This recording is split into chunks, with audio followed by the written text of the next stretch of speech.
So hi, I'm Jeff Watkins. As Tim mentioned, I'm an engineering manager for GoodNotes. I work on the classroom team, and I have the absolute pleasure to be back here in Singapore talking to you all. Before I start, though, I want to wish you all a Happy New Year.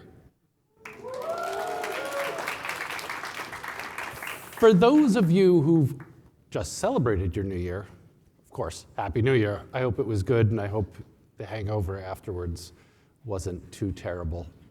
And for those of you who are about to celebrate your New Year, I hope it's going to be fantastic. My understanding is the Chinese Lunar New Year goes on a little bit longer than the New Year that we get to celebrate in the West. Now, the New Year is this amazing opportunity that we have to look back on everything that's happened in the previous year and sort of think things through. Did we accomplish everything we wanted to? Did we get to the gym as often as we wanted? Did we keep up with our meditation practice? Did we journal as often as we wanted to? I know I didn't do any of those things nearly as often as I wanted to.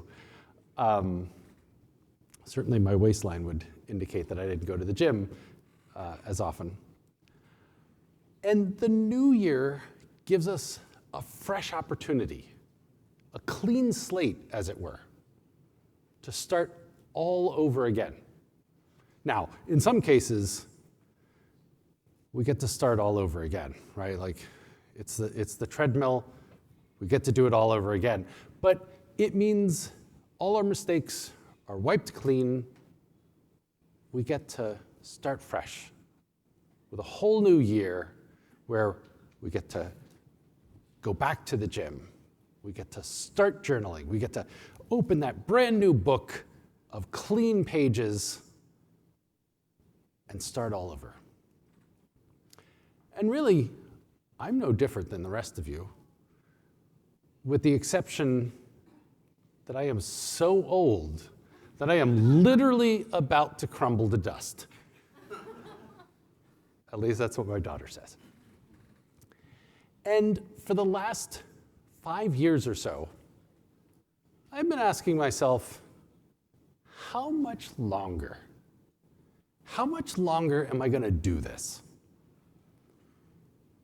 Because I may not struggle with Xcode every day like you all do, because I've had the extreme joy of transitioning from writing the code to managing developers who write the code and seeing their careers develop, and my responsibility is to help them grow. But let's be honest, the software industry has changed. This was my very first computer in 1977. And the microcomputers that we use now, the Raspberry Pis, even the very tiniest one that you could possibly buy, has more memory, has more processing power than the computer that I grew up programming.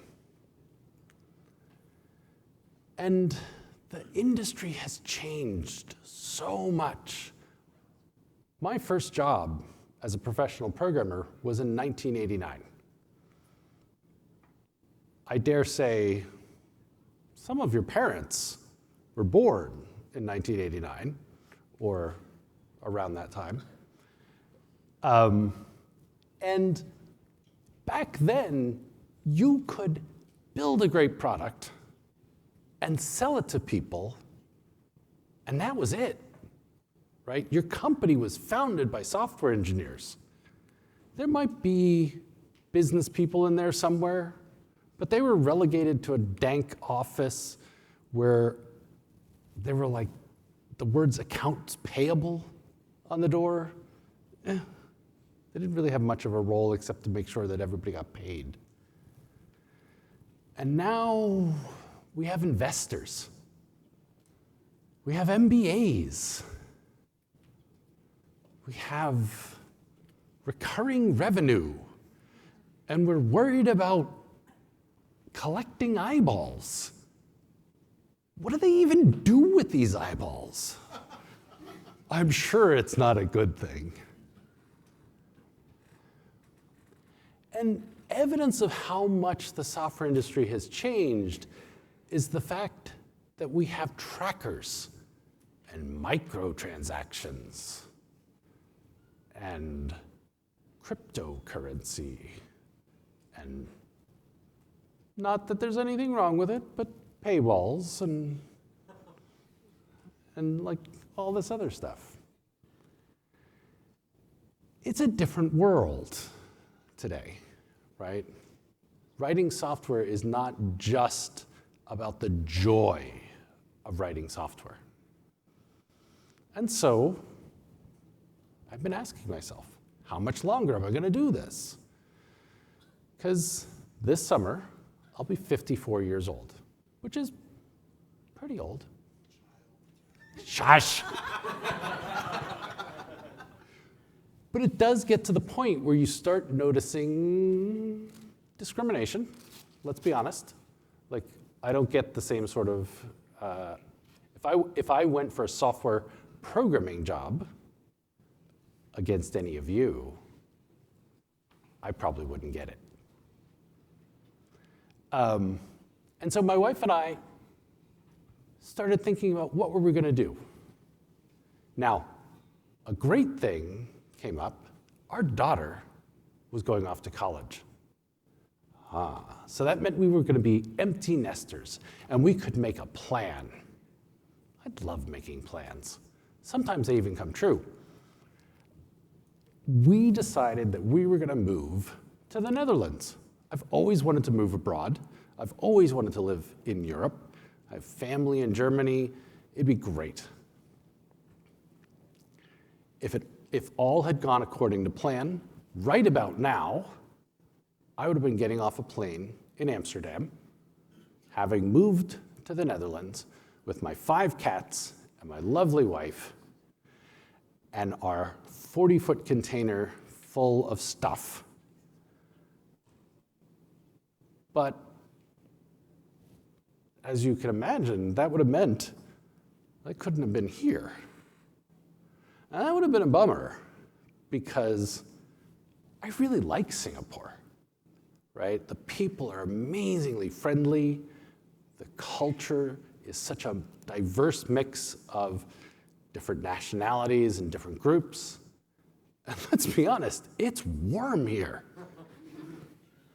And pretty much everywhere I've lived has been cold and dreary around this time of the year.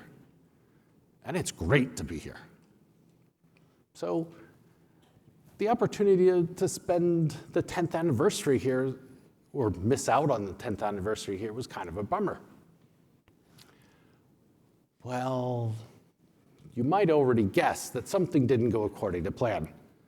Out of the blue, we got an invitation to speak at a conference in England.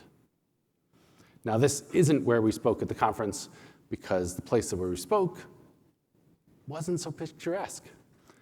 This is Bath, which is a lovely town. We have a proponent of Bath in the back.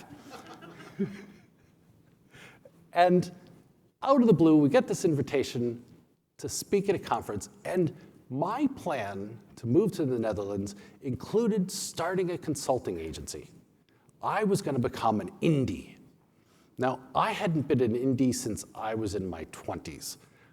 I was mildly terrified. But if you're going to be an indie, you have to market yourself. Any of you who are indies know this for sure, right? You've got to get out there, you got to meet people, you got to talk to people, you got to tell people you're available. Whew, it's a lot. So off we go to England. We get this great talk. We give our talk. And while we're there, my wife meets a recruiter from GoodNotes. And she says to me, you should go talk to them because they're looking for an engineering manager, and I think you'd be perfect for that job. Well, I know better because I've been to lots of conferences and it never works out, right? You talk to the recruiter at the conference, they never get back to you, or it gets lost in the email, the dragons of the internet eat it, something happens. And I'm like, yeah, maybe I'll go talk to them. She says, no, go talk to them now. She's a very persistent woman, my wife.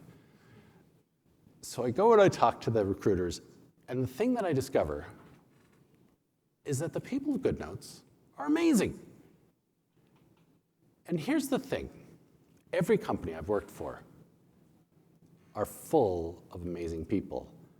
And it's not a coincidence. It's because that's what I look for in a company. I won't work for a company unless it's full of interesting people.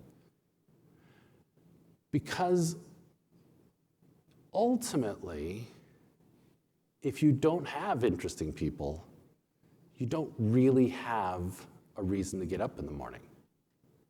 Yes, there's technology. But in 35 years of writing software, I've seen a lot of technology. Technology comes and goes. But people are what make it interesting. On my previous team, I had a TikToker with thousands and thousands of followers. And she did restaurant reviews, but she also taught basic programming skills. Her followers were interested in both of those things. That's a really weird section of humanity. But she found her people. I have a marathoner on my current team. I also have a former competitive figure skater. These are fascinating people. My one-on-ones almost never touch on what we're actually doing for work because I'm too busy finding out about what's new in their lives. And so the technology that we actually do build, to me, seems like science fiction. The idea that there's like this tiny little thing that I can carry around in my backpack that can have a student's entire workload, their entire curriculum, their textbooks, their work for the classes, everything harkens back to science fiction books I read as a kid hiding under my blankets with a flashlight. It's amazing. And I get to help build this. Or more importantly, I get to ask, is it done yet? And what's so amazing, right, is in 5 years, I'll look back on this and I'll say, psh, iPad. Because I'll have like fancy AR glasses or visual implants that I can just see everything, right? Because technology changes so fast. But the people that I know, the people that I work with, will be what keeps me going back into work. Or, more to the point, waking up in the morning and going to my desk at home because I haven't actually worked in an office in 13 years. What I want to ask you is, where do you think your journey is going to take you? I don't expect you to rush out and go talk to the non-existent recruiter that we didn't bring today. All we have are nerds, because that's what you all are. But technology is going to change for you too. And yes, you're going to learn lots of frameworks. You're going to learn lots of new technologies. but who are you going to meet in the next few years that's going to make a difference in your life? I can't answer that. Maybe you'll do us the honor of meeting us. You'll come to our booth and you'll say hi. We have pins for you, we have stickers. We even have a demo. It might work. But regardless of all that, I hope that you'll focus a little bit more on the people that you encounter throughout your career. Because I know that's made a huge difference to me. And yes, it is true, this entire presentation was made with GoodNotes. Because I am a nerd.